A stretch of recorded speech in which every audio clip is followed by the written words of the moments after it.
I'm Luna, 27 years old, and I'm head over heels in love with George, my dashing husband. We recently embarked on this exciting journey called marriage, and we're still basking in the honeymoon phase. It's been a roller coaster of emotions, but let me not get ahead of myself. Let me take you back to how it all began. George and I are not your average couple. We come from high-flying, wealthy families that belong to New York's elite. But please don't mistake me for a spoiled rich brat. I've got a story to tell that's about more than extravagant galas and designer gowns. Our paths first crossed at a glittering charity ball.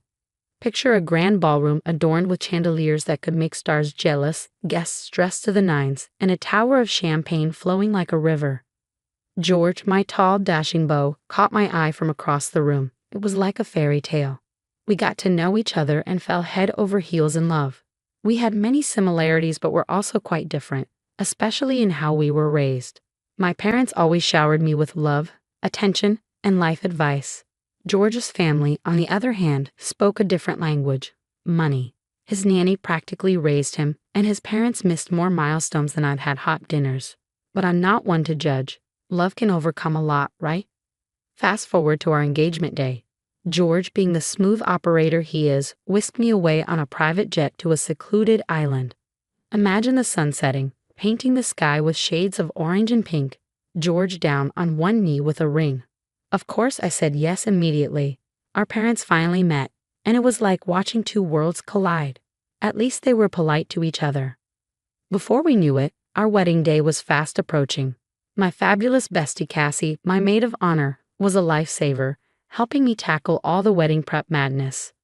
But then came the time to personally invite our parents, and that's where things got tricky. My parents lived abroad, so a quick visit wasn't practical. George's parents, however, were in the same city, New York City, living the high life in their penthouse on the Upper East Side. One fine day, George and I decided to visit his parents' penthouse.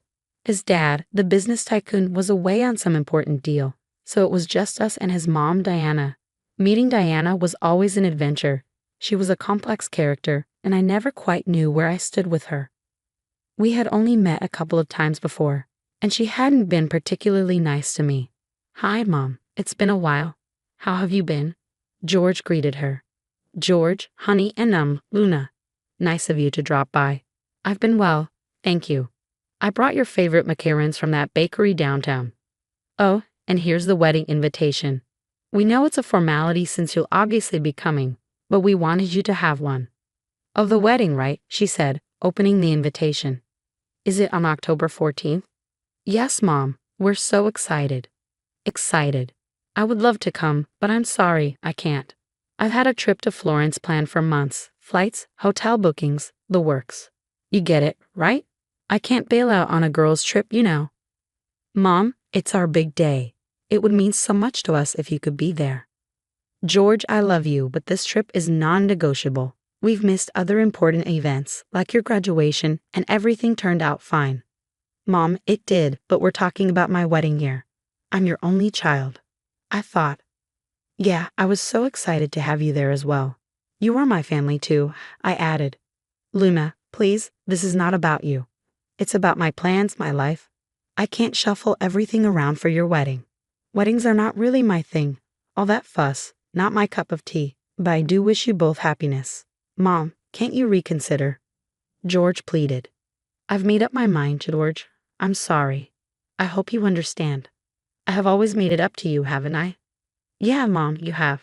I promise I will this time as well. I'll send your dad, though." "Really? I'm glad he's going to be there. Have fun on your trip." Anyway, I was seriously ticked off as we left Diana's penthouse. She had bailed on George's life events more times than I could count, and now she was ditching her son's wedding for a girl's trip to Florence. That was a new level of unacceptable. George was crushed, and I knew him well enough to see it.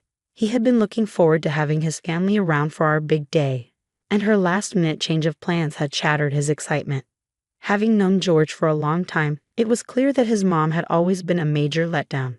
She had this knack for making him believe she cared, but her actions screamed the opposite. It was like she used his love for her as leverage for her own gain. George had shared stories from his childhood that painted a pretty sad picture.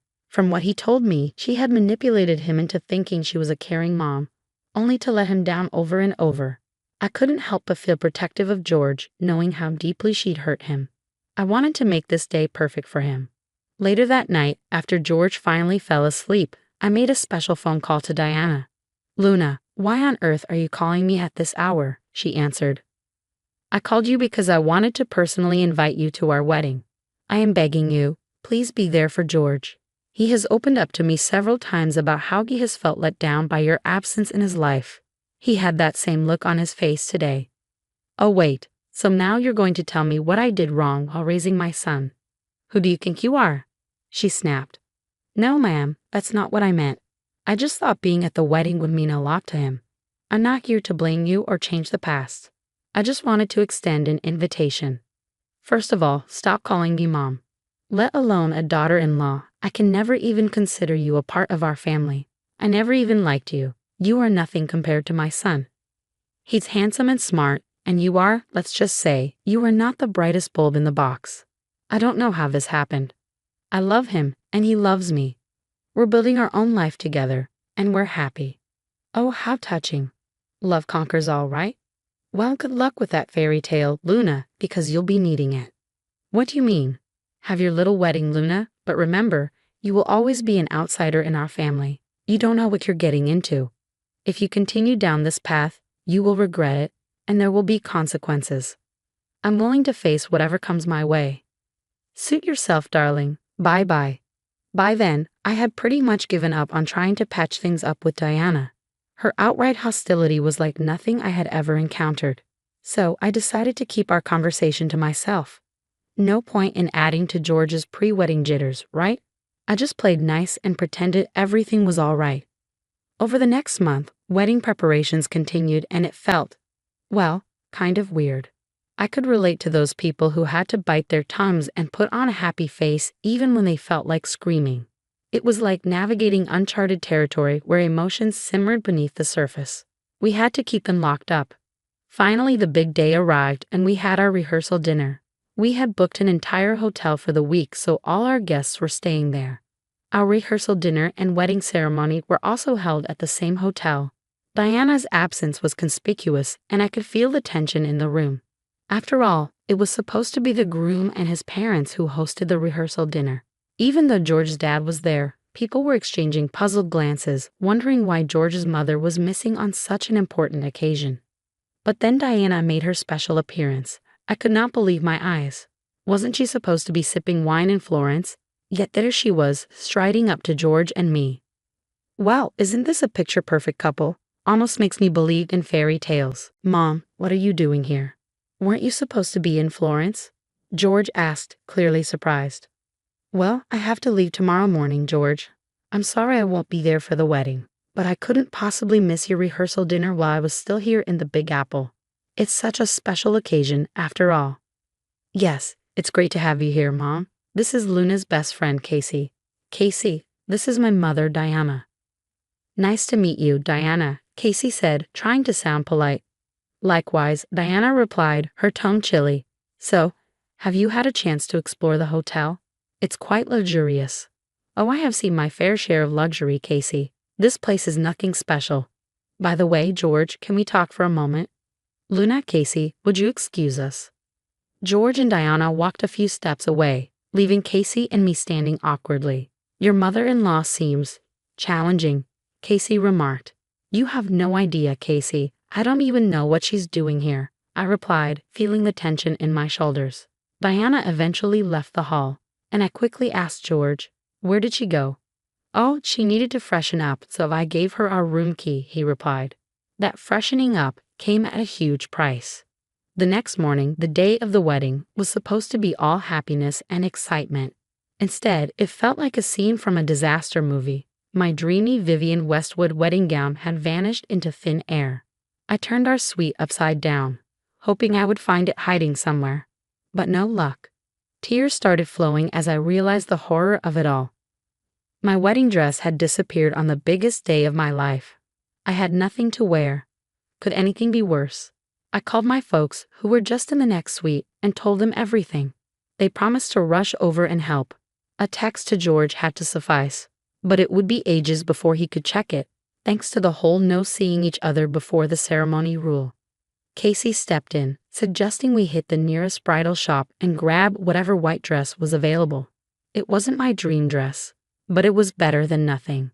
As I stood in the shop surrounded by pretty white gowns that weren't the one, a sinking feeling settled in. The replacement dress was nice, but it couldn't replace the one that had mysteriously vanished. While I got dressed, my mind started ticking.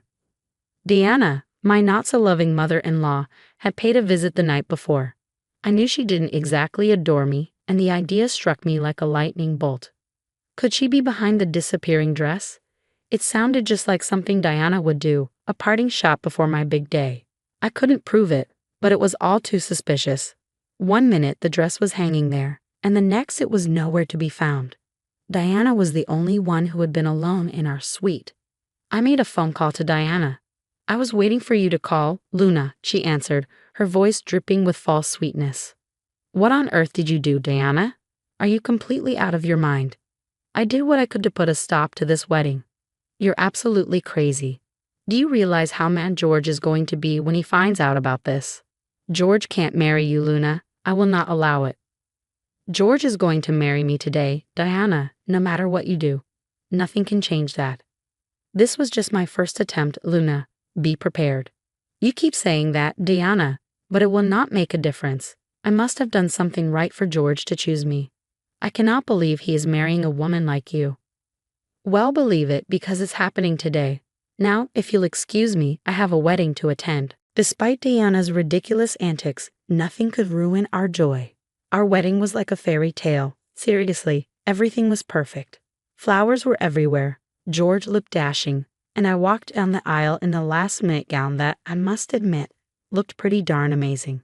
My dad walked me down the aisle, and George shed a few tears. Our vows were heartfelt, promising a lifetime of love, support, and obsession with each other. As we exchanged rings, it hit me that this was the beginning of our epic adventure together. Then came the reception, a big fancy shindig with champagne flowing like there was no tomorrow. We danced, our friends and family gave the sweetest toasts, and the room was just bursting with love. After all the partying, George and I headed to our honeymoon suite. Alone at last, we couldn't help but grin like a couple of love-struck goofballs. We were officially married, and it felt so good. We were going to go on our honeymoon a month later because George had some work commitments, which was fine by me. I hadn't told George about his mom's trick. I wanted to deal with Diana when her little vacation was over. A few days after our picture-perfect wedding, George was back at work dealing with his usual commitments while I was chilling at home, soaking in that newlywed bliss. Life was pretty sweet. But then, out of the blue, my phone rang. I glanced at the caller ID, and of course, it was Diana. Now that was one call I definitely hadn't seen coming. "Luna, honey, it's Diana. I've made a terrible mishap. I got pickpocketed here in Florence of all places. I lost my passport. My friends have all flown out, and I'm stuck here alone. Your dad is a diplomat here in Italy, right? He was talking about it at the rehearsal dinner. Can you help me, my dearest? We are all family, after all. I'm sure your dad can pull some strings." "What family, Diana? Diplomat or not, it does not change the fact you made it pretty clear I'm not your family. Remember all those lovely things you said to me before our wedding." "Luna, please, I'm desperate here. My friends have left me all alone to figure this out on my own. I promise I'll make it up to you somehow. You know I can be difficult, but I'm still George's mother and your mother-in-law. I love you as my own." This is the sweetest lie I have ever heard. You are his mother, all right. Family does not treat each other the way you treated me. You missed our wedding for a silly fun trip that you take 6 times a year, made an appearance at our rehearsal dinner just so you could steal my dress and ruin my wedding. And now you want my help when it is convenient for you? Sorry, Diana, but I am not feeling particularly charitable right now. "Luna, I admit I have made mistakes, but you are the only one who can help me. I need to get back to New York. I have things to attend to." "You are so selfish. You're not even genuinely sorry, I bet." "I'm sorry, Diana. I'm not helping you. Goodbye." Just in case I forgot to mention, my dad is indeed a diplomat in Italy, and I'm half Italian. I grew up in Rome, but moved to New York City for school and have been here ever since. But helping Diana? Nah, that was not in my cards. I was kind of anxious about George coming back, because that would mean I had to tell him everything. As I sat in our living room fidgeting with the hem of my dress, my mind raced. George was due home any minute, and I could not avoid the truth any longer. I knew he would not be mad at me, but at the same time, I didn't know how he would take so much news since the wedding day all at once. When George finally got home, I told him everything. "George, I've been meaning to tell you something." "Oh, what is it, Luna?" "Your mom, she was the one who stole my wedding dress. She admitted to it herself. The thing is, she doesn't like me. She didn't want me to be a part of the family. It was right before the wedding, and I was devastated. She just wanted to ruin everything for me." "Luna, I'm so sorry about my mom's behavior. That's just unacceptable. I can't believe she would do something like that. She tried to ruin it not just for you but for both of us. Don't worry, babe. I'm going to deal with this whenever she comes back." "There's something else, George." "What is it?" "Your mom called me today. Her passport has been stolen, and she wanted to get here as soon as possible. She asked for help from my dad." "What did you say?" "I'm sorry, George, but I could not say yes to help her after what she did. It just didn't feel right." "You know what, Luna? She deserves it. I'm glad you did that. She can deal with her own problems, no matter how much time it takes. We're not helping her. She needs to learn that her actions have consequences. We're not going to bail her out." After the whole drama, George and I finally got to enjoy our European honeymoon. We packed our bags and traveled across the continent, soaking in the sights and sounds of romantic cities. Paris, Venice, Rome, you name it, we were there, making memories that would last a lifetime.